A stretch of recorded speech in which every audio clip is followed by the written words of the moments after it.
All right, let's get right into it and talk about what's been happening in the Edmonton real estate market. We're going to break down all the latest numbers for November to really figure out what's going on as we head into winter. So, this is the big question on everyone's mind, right? Is it a buyer's market, a seller's market, or are we somewhere in between? Let's unpack the data and see what it actually means for you. Okay, so here's the bottom line right up front. What we're seeing is a pretty typical seasonal cooldown. It's not some big market crash. Sales have dipped since October, sure, but, and this is the important part, prices are actually holding steady, even up a little compared to this time last year. To really get a feel for the trend, we've got to start with the 30,000-foot view. Let's look at the high-level numbers for the entire greater Edmonton area. Now, this table tells a really fascinating story. Yeah, sales and new listings are down a bit from October, which, is totally normal for November, but look at that inventory number. It's up by a third compared to last year. That is a huge jump in the amount of choice that buyers have right now. And all of that brings us to this one key number, 3.6 months of inventory. So, what on earth does that actually mean?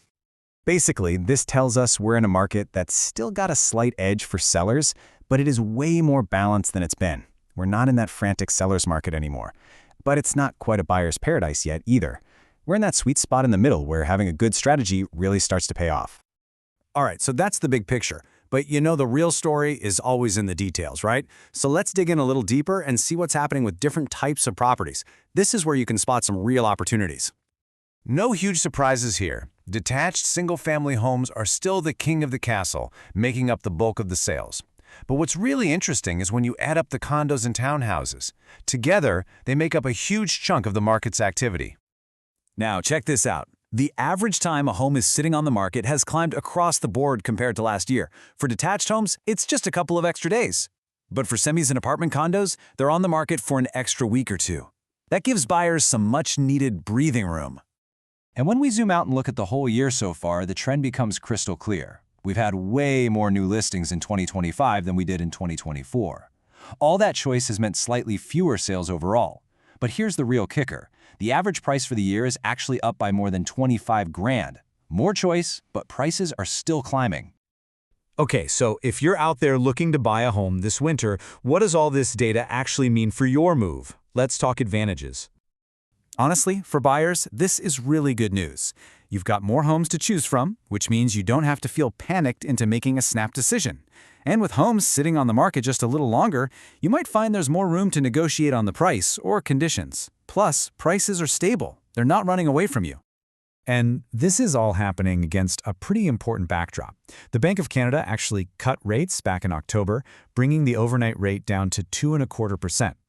That took some of the pressure off mortgages, and it signals a much more stable interest rate environment as we look ahead to 2026. So here's the pro tip for any buyers listening. You've got to be strategic. Don't just look at the brand new listings. The real gems right now are often the properties that have been on the market for a month or more, or the ones that have had a price drop. That's where you'll find a motivated seller and probably the best value. Okay, let's flip the coin. If you're a seller, the big takeaway here is that your game plan matters now more than ever. In this more balanced market, you can't just stick a sign in the yard and expect a bidding war by midnight. Now, the good news is you're still getting the benefit of those year-over-year price gains. But with so much more inventory out there for buyers to look at, you have to be priced correctly from day one. Overpricing your home even a little is a fatal mistake right now. And if you're selling a condo or a townhome, your presentation has to be absolutely perfect to stand out from the crowd. This is so important. Those first 14 days on the market are everything. If your phone isn't ringing and you're not getting showings, that's the market telling you something, and it's usually the price. It's so much better to make a quick adjustment than to let your property sit and become stale inventory.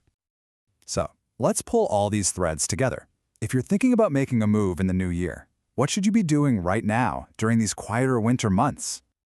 This winter is the absolute perfect time to get your ducks in a row. First, talk to your mortgage broker. Get that pre-approval locked in so you know your numbers. Second, get a proper evaluation for your specific home in your neighborhood. Don't just rely on citywide stats. And third, start mapping out a realistic, low-stress timeline to get everything ready. So what's the big takeaway here? With more choices for buyers and still really solid prices for sellers, Edmonton is kind of in a market sweet spot. It's a market that rewards people who have a smart plan. The real question this data asks is, what does this balance mean for your goals, and how can you use it to make your next move a huge success?